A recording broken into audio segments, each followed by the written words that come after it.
بەناوی خوای بەخشندەی میهرەبان حەمد و ثەنا و سوپاس و ستایشی بێپایان بەخوای پەروەردگاری جیهان، درود و سەلام لەسەر پێغەمبەری ئازیز و خۆشەویستمان صلی الله عليه وسلم و لەسەر ئەهل بەیت و هەموو یاران و هەموو شوێنکەوتوانیان تا کۆتا زەمان. برایانی ئازیز، برایانی خۆشەویست، لە پرۆگرامی زاد قۆناغی دوو بابەتی پەروەردە و تەزکیە گەیشتونەتە لاپەڕەی 81 مراتب المحاسبة. مراتب المحاسبة. قال ابن القيم رحمه الله: يحاسب نفسه أولا على الفرائض، فإن تذكر فيها نقصا تداركه إما بقضاء أو إصلاح، ثم يحاسبها على المناهي، فإذا عرف أنه ارتكب منها شيئا تداركه بالتوبة والاستغفار والحسنات الماحية، ثم يحاسب نفسه على الغفلة، فإن كان قد غفل عما خلق له تداركه بالذكر والإقبال على الله تعالى، ثم يحاسبها بما تكلم به أو مشت إليه رجلاه أو بطشت يداه أو سمعت أذناه، ماذا أردت بهذا، ولمن فعلته، وعلى أي وجه فعلته، ويعلم أنه لا بد أن ينشر لكل حركة وكلمة منه ديوانان: ديوان لمن فعلته وكيف فعلته، فالأول سؤال عن الإخلاص والثاني سؤال عن المتابعة. ابن القيم برحمت بأفرمي إنسان يكم جا محاسبەی خۆیەکە لەسەر فەرزەکان. ئەم خاڵانە زۆر گرنگن، ئەم وشەیە زۆر بەنرخن، واللهی ئاڵتونن بۆ ئەو کەسەی کە قەدری ئاڵتون ئەزانێ. ئەفەرمێ ئینسان یەکەم جا محاسبەی خۆیەکە لەسەر فەرزەکان، ئەگەر هەستی کرد کەم و کورتیەکی هەیە فریای خۆی ئەکەیەوە ئەیکاتەوە، یان قەزای ئەکاتەوە، یان چاکیەکە ئەگەر کەم و کورتیەکی تیابێ. پاشان محاسبەی خۆیەکە لەسەر قەدەغە کراوەکان. جا ئەگەر زانی یەکێ لە قەدەغە کراوەکانی کردووە، زوو فریای خۆی ئەکەوێ بە تەوبە و ئیستیغفار و حەسەناتێک کە بیسڕێتەوە، وأتبع السيئة الحسنة تمحها. ئەم جا محاسبەی خۆی ئەکا لەسەر بێ ئاگابوون. ئەگەر لە شتێک لەوانەی کە خوای تەعالا ئەمری پێکردووە بێ ئاگابوو بێ، وەکو بۆ نمونە زیکر و گەڕانەوە بۆ لای خوای پەروەردگار، هەوڵ ئەدا زوو فریای خۆی ئەکەوێ. پاشان محاسبەی خۆی ئەکا لەسەر هەر قسەیەکە کردوێتی، لەسەر هەر ڕێکردنێک کە بە پێی ڕێی کردووە، لەسەر هەر شتێک کە بەدەستی ئەنجامی داوە، لەسەر هەر باسێک کە بیستوێتی بەگوێکانی. ئایا من بۆ ئەمەم کرد و لەبەر چی کردم، و لەسەر چی منهەج و بەرنامەیە کردم، و باشیش بزانێ کەوا هەرچی کار و بارت هەیە، هەرچی گفتار و کردارت هەیە، هەر هەمووی دوو دیوانی بۆ نەشرەکرێ. دیوانێک بۆ چی کردوتە، لەبەر کێ کردوتە، دیوانێک شۆن کردوتە، لەبەر کێ کردوتە، یعنی ئیخلاسەکەیە، شەرتی یەکەمی وەرگرتنی عملەکان، و چۆن کردوتە متابعەکەیە، شەرتی دووهەمی وەرگرتنی ئاعمالەکان. ثمرات المحاسبة: أولا النجاة والفلاح. قال الحسن: إن العبد لا يزال بخير ما كان له واعظ من نفسه وكانت المحاسبة من همه. بەرهەمەکانی محاسبەکردن، یعنی تۆ کاتێ محاسبەی خۆتەکەی چی بەرهەمێ لێکت دەسەکەوێ؟ یەکەم ڕزگارتە بێ، سەرفرازە بی. حەسەنی بەسری ئەفەرمێ: إن العبد لا يزال بخير، يعني هەموو بەندەیەک بەردەوام لەسەر خێرە حتا وەکو نەفسی ئامۆژگاری بکە، تا نەفسی خۆت ئامۆژگاریت بکات و لەسەر خێری، و تا وەکو محاسبەکردن بوو بێتە هەموو غەمت تۆ لەسەر خێری. هەر کاتێ وات پێ هات نەفست محاسبەتی نەکرد، خەڵک ئێقەدە بگرێ، ئەوەیتر قوربەسەریە. یعنی ئێستا خەڵک وای پێ هاتووە ئەوێ یەقەی بگری بێنێ کاکەوە تۆ خەریکی چی؟ یا جاری وایە پێویستەکە وەکو مامۆستا سەعید نورسی فەرمێ زلەیەکی میهرەبانی لێدەی تا بێتەوەش خۆیە، ئەوە نەکبەتیە بەڕاستی. ثانيا تخفيف الحساب يوم القيامة. قال عمر بن الخطاب رضي الله عنه: حاسبوا أنفسكم قبل أن تحاسبوا فإنه أهون لحسابكم، وزنوا أنفسكم قبل أن توزنوا فإنه أهون عليكم، وتجهزوا للعرض الأكبر. قال الحسن البصري: المؤمن قوام على نفسه يحاسبها لله، وإنما خف الحساب على قوم حاسبوا أنفسهم في الدنيا، وإنما شق الحساب يوم القيامة على قوم أخذوا هذا الأمر من غير محاسبة. خاڵێکی تر خۆشەویستەکانم یعنی کە لە بەرهەمەکانی محاسبەکردن ئەوەیە کە محاسبەکردن ئەبێتە مایە ئەوەی کە عەزابت سووکە بێت لە قیامەت. یعنی تۆ ئەگەر لەم دنیاە عفوا محاسبەت سووکە بێت لە قیامەتە، تۆ ئەگەر لەم دنیاە محاسبەی خۆت بکەی لە قیامەتە محاسبەکەت ئاسانە، بەس لەم دنیاە محاسبەی خۆت نەکەی لە قیامەتە محاسبەت زۆر قورسە. عومەر بن خەتاب ئەفەرمێ ڕزای خوای لێ بێ، ئەفەرمێ محاسبەی خۆتان بکەن بەر لە ئەوەی محاسبە بکرێن، کردەوەکانی خۆتان بن لە تای ترازوو پێش ئەوەی لە قیامەتە بدرێن لە تای ترازوو، خۆتان ئامادە بکەن بۆ جا فەرمێ ئیمامی عومەر فەرمێ فإنه أهون عليكم، محاسبەکردنی ئێسەی خۆت ئەهوەنترە لەوەی کە لە قیامەتە بکرێ. دان لە کێشانەکردنی کردارە چاک و خراپەکانت لەم دنیا ئێستا ئەهوەنترە، چونکە تۆ توانی فریای خۆت بکەوی. بۆیە ئەفەرمێ خۆتان ئامادەکەن پێش ئەوەی ڕۆژی قیامەت بێ و عەرضی ئەکبەر بێ، خۆتی بۆ ئامادەکە. حەسەنی بەسری ئەفەرمێ ڕەحمەتی خوای لێ بێ، ئەفەرمێ ئیماندار دائیما خۆی چاودێرە بەسەر خۆیەوە، خۆی چاودێری خۆیەکە. خەڵکانێک لە ڕۆژی قیامەتە حەسابیان سووکە، چونکە لەم دنیا خۆیان محاسبەی خۆیان کردووە. خەڵکانێکی لە ڕۆژی قیامەتە باریان زۆر زۆر قورسە، چونکە هیچ حەسابێکیان لەگەڵ خۆیان نەکردووە، هیچ لێپرسینەوەیەکیان لەگەڵ خۆیان نەکردووە، بەڵکو زۆر بەعابێ یعنی وتیانە کوڕە دەی خوا غەفوور ڕەحیمە، بەس بیری چووە کە خوا شەدید العقابیشە. المحافظة على الإيمان والوقاية من النفاق والفسوق.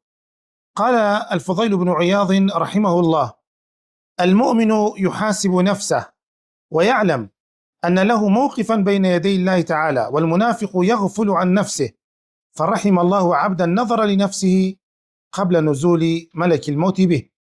یەکێکی لەو بەرهەمانەی کە لە محاسبەکردن دەست دەکەوێت پارێزگاریکردنە لەسەر ئیمانەکەت، خۆ دوورخستنەوەیە لە نیفاق، خوا پەنامەندە لە نیفاق و لە دووڕووی لەوەی ناوت لەگەڵ فاسقەکانە بنووسرێت. فضەیلی کوڕی عیاض ڕەحمەتی خوای لێ بێ فەرمێ ئیماندار محاسبەی خۆی ئەکا و ئەزانێ ڕۆژێک تێ لە بەردەم خوایە ئەوە سێ، بۆیە هەر لەیسەوە خۆی محاسبە ئەکا. بەڵام منافق بۆ خۆی ئەڵێ کوڕە دای خۆی بێ ئاگا ئەکا. جا ئەفەرمێن ڕەحمەتی خوا لە عەبدێ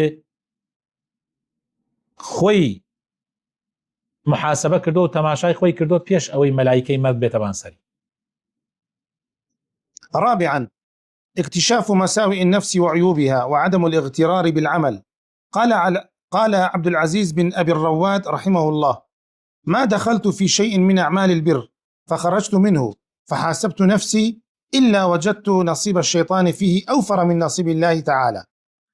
یەکێکی تر لەو شتانەی کە بەهۆی محاسبەوە دەست دەکەوێت ئینسان عیب و نوقسانەکانی خۆی دۆزێتەوە، ناخەڵەتێ بەکردەوەکان بەکردەوە، یعنی جاری وایە بڕێکردەوە تەیە زۆر ناڕێکە، تۆ خەڵەتی ئەیوا ئازانێمە بۆ خوایە. عەبدولعەزیز بن ئەبی ڕواد ئەفەرمێ ڕەحمەتی خوای لێ بێ فەرمێ ما دخلت في شيء من أعمال البر.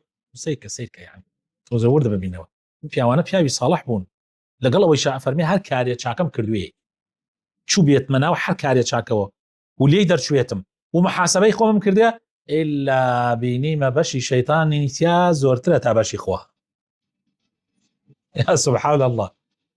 تۆ جاری وا هەیە نوێژەکەی بەس کە تۆ زێورد بەرەوە لێی توا بزانم ئەم نوێژم بۆ کرد، ڕۆژوو ئەگری، زەکاتە دەی، حەجەکەی، عومرە ئەکەی، هەنێ کارەکەی، تۆ زێوردەکاری تیا بکە سەیرەکەی سبحان الله بەشی خوا کەمترە تا بەشی لە چاو بەشی شەیطانە.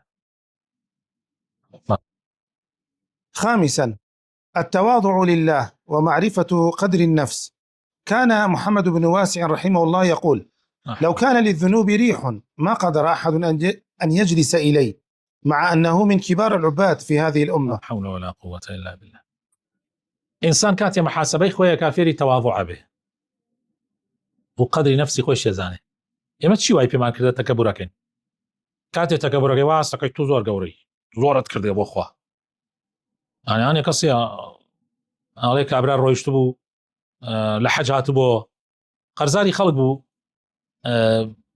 يترك لحاج هاتبو قرابو بسر اوانيك قرزي لا يعني قرزاري انا يترك ضليان خوش بو تيان باخوا دياره حاجه تاثيري تي كردو اقري قرزقاني باكاكاتو كانت يشوف ولا يعني ود بمنو تماشاي كردو اما بويا قرب دفتري قرزقان اقري ناوي احمد بو لبر اوي كاك بكره حاجه احمد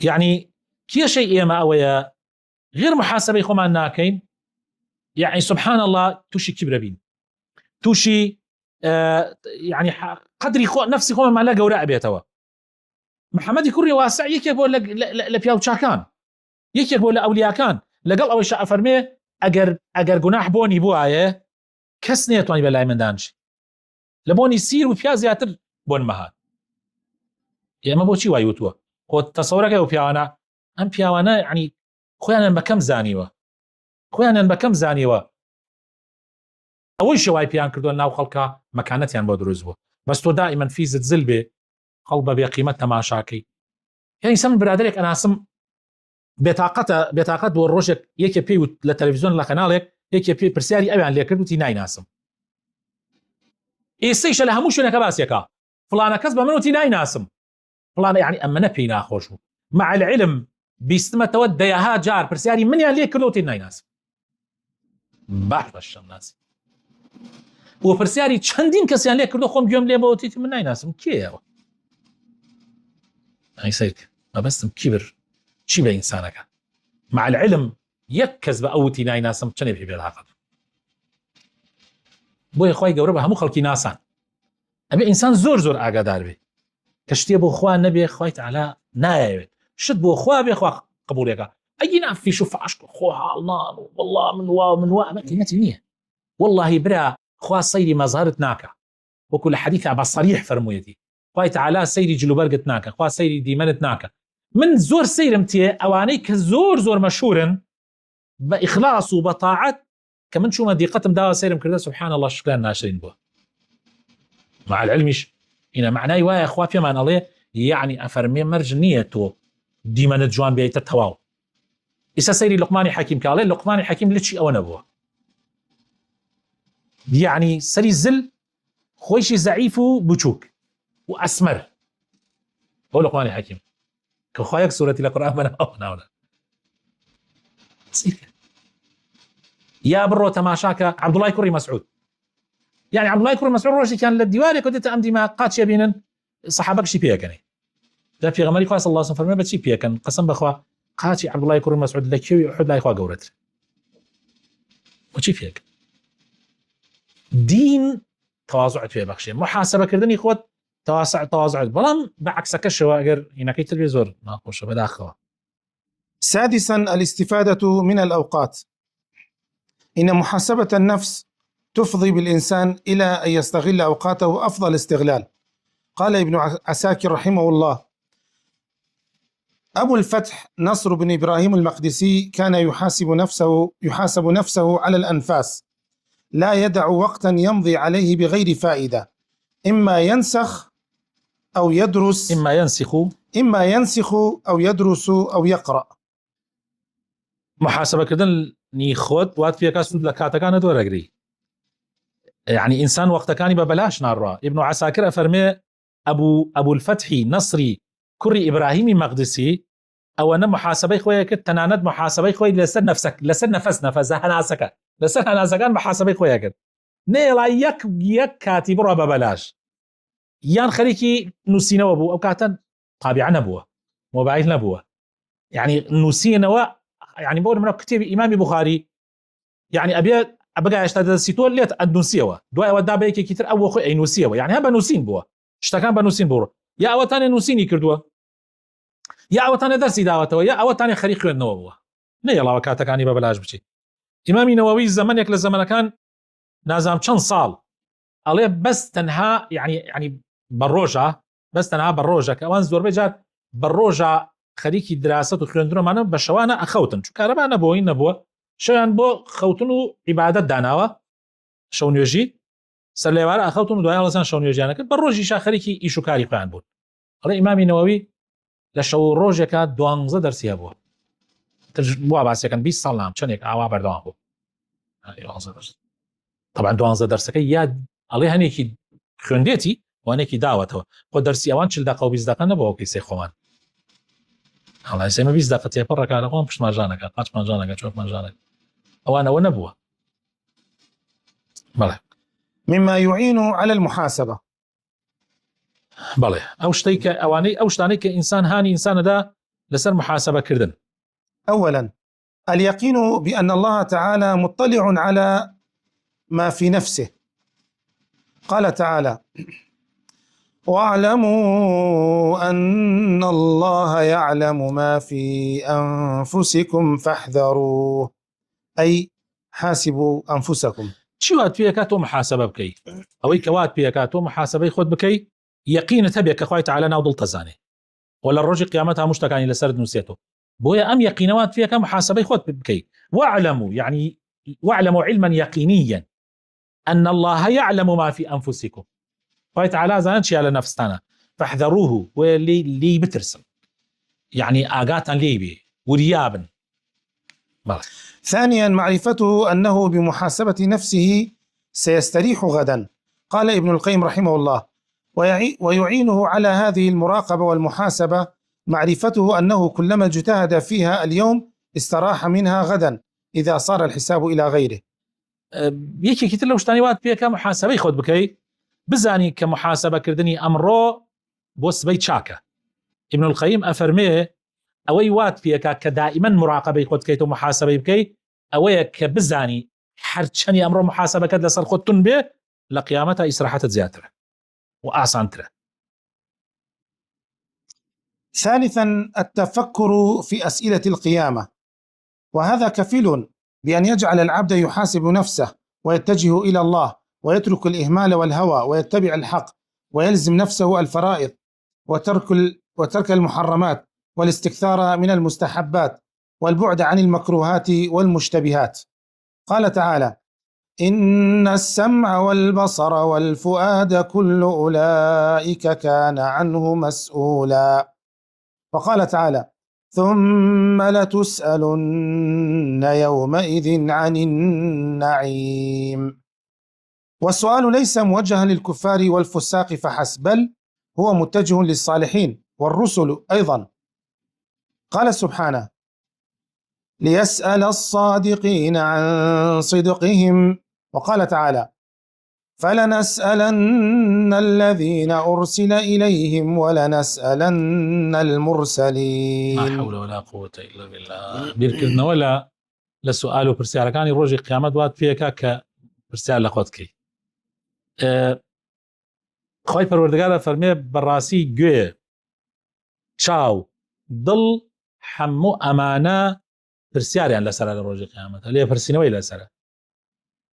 پاشان لە ڕۆژی قیامەتە پرسیارتان لێکرێت لەسەر ئەم نیعمەتەی کە تیایان، نیعمەتی خواردن، نیعمەتی لەش ساغی، نیعمەتی دەست بەتاڵی، نیعمەتی مناڵ، نیعمەتی سیارە، نیعمەتی خانوو، نیعمەتی ژن، نیعمەتی هەموو ئەوەی کە هەلە بەردەستە واللهی محاسبەت لەسەری ئەکرێ. و ئەو پرسیارەشی کە لێت ئەکرێت تەنها بۆ کافر و منافق و ئەمانە نییە، بەڵکو پرسیارەکە لە ساڵحین شەکری، پرسیارەکە لە پێغەمبەرانی شەکرێ. وەڵای ئەمە ئینسانە تۆقێنەیە ليسأل الصادقين عن صدقهم فلنسألن الذين أرسل إليهم ولنسألن المرسلين. لهردو لا پرسیارەکرێ. بۆیە ئەگەر ئینسان ئاوا بکە زیاتر ڕوەکاتە خوا، زیاتر واز لە ئیهمالی و هەوا ئارەزوو دێنێ، شوێنی حەقەکەوێ، دەست بە فەرزەکان و ئەگرێ، واز لە حرامەکان دێنێ، زۆر لە سونەتەکان جێبەجێکە، واز لە مەکروهات و متەشابهات دێنێ. ئەمەیە وات فێکە کە تۆ بیر لە ئەسئیلەکانی قیامەت بکەرەوە، پرسیاری قیامەت بکەرەوە، ئاوات پێکە. رابعا تذكر أهوال يوم القيامة. كتب عمر بن عبد العزيز رحمه الله إلى عدي بن أرطأة: اتق الله يا عدي وحاسب نفسك قبل يوم القيامة. بیرکردنەوە لە ئەهوالی ڕۆژی قیامەت پیاوچاکان ئاوا یەکتریان ترساندووە. عمەری کوڕی عەبدولعەزیز نووسی بۆ عەدی کوڕی ئەرتات کە کردبوویە والی و هەندێک دەسڵاتی پێدا بوو، فەرمووی لەخوا بترسە و تەقوای خوات هەبێ، محاسبەی خۆت کە پێش ئەوەی لە ڕۆژی قیامەتە محاسبە بکری. یعنی ئەگەر تۆ توانیت قەناعەت بە کەسەکە بکەیت کە محاسبەی خۆی پێش ڕۆژی قیامەت، پێویستی بە لێپرسینەوەی تۆ نابێت، بەس بە شەرتی خۆی محاسبە بکە. ئەوە کێشەیە کە ئێمە جیهازی محاسبەکەمان لە ناخۆ بمرێ یان زەعیف بێ شەبەکە باش وەری نەگرێ و مشکلەکە ئەوەیە ئەگەر جیهازەکەمان تازە بێ و نوێ بێ و شەبەکەی بەقەوە دەبێ پێویستی بە هیچ نییە بەس وەڵڵاهی ئەگەر تەپوتۆز بیگرێ و ئەمانە زۆر خەتەرە بۆیە دەمەزەرکردنەوە و پاککردنەوە و صیانەکردنی ئەو جیهازەی دڵ بەردەوام پێویستە. خامسا تذكر الموت. تكلم رجل بغيبة عند معروف الكرخي رحمه الله فقال له اذكر القطن إذا وضعوه على عينيك. سبحان بیرکردنەوە لە کاتی مردن لەسەر مەرگ و لە حاڵەتی مردن و ئەمانە ئەڵێ کابرایەک لە لای معروفی کەرخیە غیبەتی کرد فەرمووی غیبەتی چیەکەی بیرکەرەوە لەو کاتێک کە هەمۆکە خەنە سەر چاوت لەو کاتێک کە کفنەکە کەنە بەرت وا پەناماندا یا ڕەبی لا حول ولا قوة إلا بالله. السلف الصالح والمحاسبة. عن أنس بن مالك رضي الله عنه قال خرجت مع عمر بن الخطاب رضي الله عنه حتى دخل حائطا فسمعته وهو يقول وبيني وبينه جدار وهو في جوف الحائط. عمر بن الخطاب أمير المؤمنين بخ بخ والله لتتقين الله أو لا يعذبنك.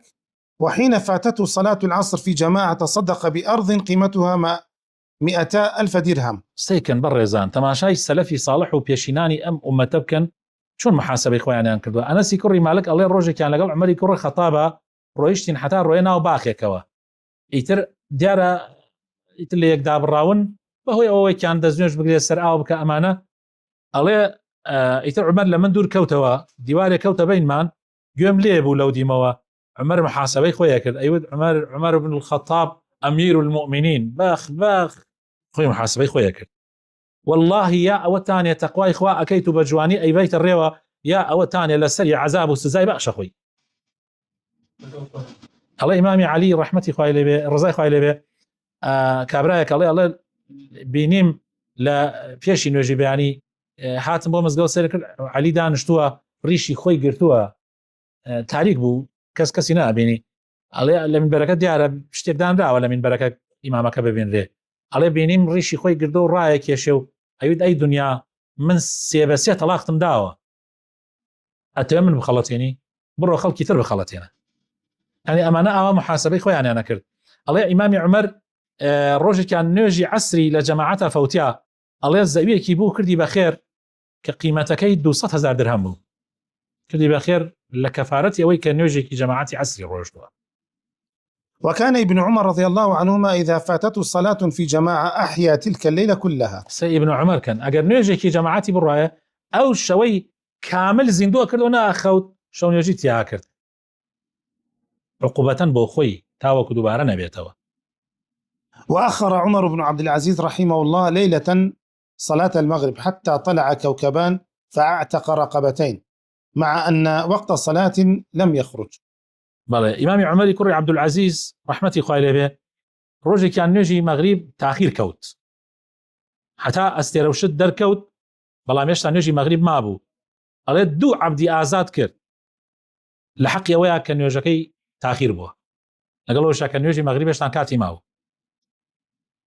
وفاتت ابن أبي ربيعة رحمه الله ركعتا سنة الفجر فأعتق رقبة. ابن أبي ربيعة رحمتي خوالي به دو ركعتكي نوجي بياني فوتيا يعني نوجي بيش بياني سنتكي على عبدك يا زاد كرت. وابن عون رحمه الله نادته أمه فأجابها فعلى صوته صوتها فعتق رقبتين. ابن عون دايكي باني كرت طبعا دايكا كالبير بيو تمني قوربي يتربو خويا لخو إنسان إينكا إذا دايكي بانجي كرت بانجي لي كرت أمش ديارة بشويك يا جوابي داتو تو زيدني لدن أو برسر بيتو يعني بتوربوني يعني بنوعك اللي بيزاريوه عليه لحقي أو دو عبدي آزاد كردو إخوالي خوش به دعوة كرم خوي تعالى بو خاتنا وجوانا كان يقول له أنا ما نقرك محاسبة إخوانا كان اللهم إنا نعوذ بك من قلب لا يخشع ومن علم لا ينفع ومن نفس لا تشبع ومن دعوة لا يستجاب لها. آمين آمين. سبحان ربك رب العزة عما يصفون سلام على المرسلين والحمد لله رب العالمين.